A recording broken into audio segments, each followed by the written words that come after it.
On the 13th of September 2005, Blizzard would add a fourth raid to World of Warcraft.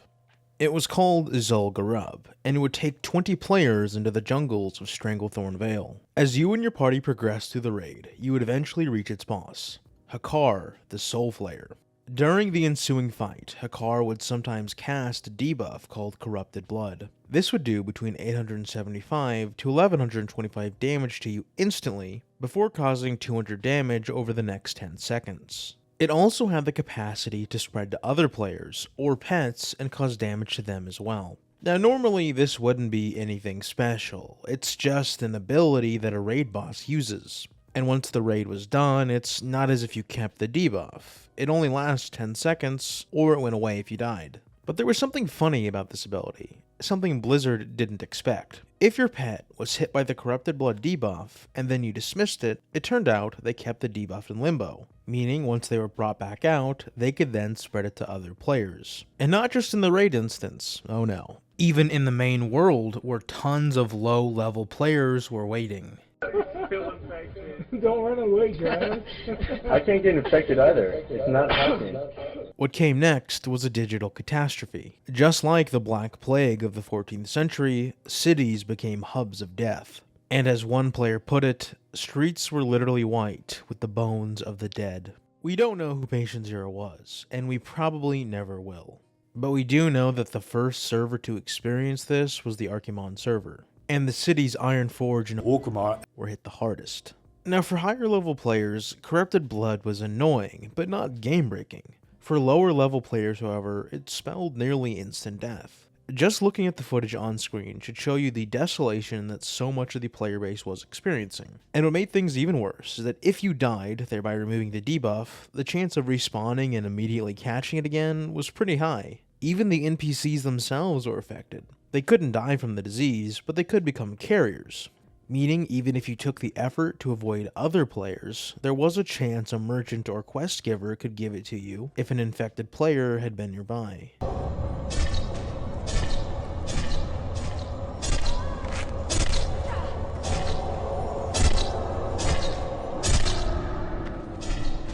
As the debuff began to spread, and more players became aware of what was happening, measures were then taken to avoid infection. The most effective and the most obvious was simply not to play, but that's not very interesting. The second best option for many was to avoid the cities, or following online forums or the respective guild chats, avoid cities which had the infection and instead remain in safe ones. A strategy that could work unless of course somebody unknowingly or maliciously spread it. That malicious aspect shouldn't be understated. We know for certain that players did indeed intentionally infect other players, with one of them saying he did it because it was, quote, funny to watch people run away screaming. Honestly, it probably was pretty funny. But not all interactions between players during this time were malicious. Some good Samaritans tried to heal players who were infected, though honestly, it is questioned if that was an effective strategy, as it's pretty likely they just got themselves infected in the process. We should take it to AB and spread it to the alliance. As you can imagine, for low-level players, this more or less made the game unplayable, as attempting to go to banks, auction houses, any sort of merchant, trader, or quest giver that lay within populated areas usually meant death. And not being able to play a game you were paying a monthly subscription for, well, it sucked, and people were upset, which led to many customer support calls. Also during this time, arguments began to develop regarding if this was intentional or simply an unexpected mishap. We now know, of course, this particular event was an accident, but at the time, the fog of war remained particularly thick. No doubt, if something like this occurred today, developers would immediately post to a social media site letting everyone know it was an accident. But this was 2005, so it ended up taking 3 days before Blizzard announced they were working on a solution. Look at all these... Their first go-around at a solution was to quarantine certain areas. Now, this wasn't a bad idea for a temporary fix, but just like real life, enforcing city-wide quarantines quickly becomes impossible, and eventually players did find ways to bypass those barriers. Another solution was to reset servers affected by Corrupted Blood, which did, in fairness, solve the problem, until somebody did the raid again and either by accident or with malicious intent let their pet get infected with Corrupted Blood.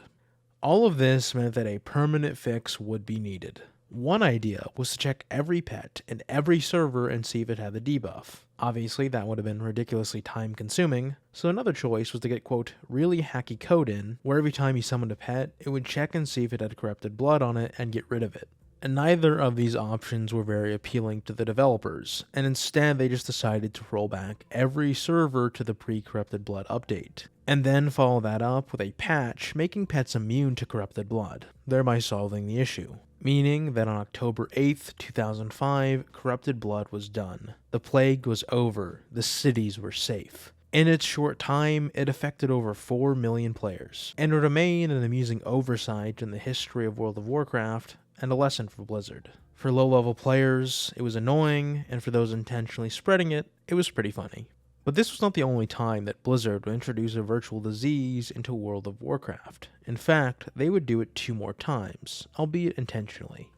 First was the Zombie Plague, which was introduced in 2008 as a pre-expansion event for Wrath of the Lich King. This started with conspicuous crates, which were located on the port of a pirate city. If a player were to interact with said crates, they would then become infected with the plague. Once that happened, you had 10 minutes before you became a zombie, but also in that time you could be cured. You could either have a player cure you, that would have to be a higher level one, or one of the new Ardent Healers that appeared in cities. If you were unlucky or intentionally chose to become a zombie at the 10-minute mark, you would then transform. Once that happened, you would have 5 new abilities, and there was a chance to infect other players and NPCs by attacking them. Just like Corrupted Blood, this would end upon death, and then you'd return back to normal.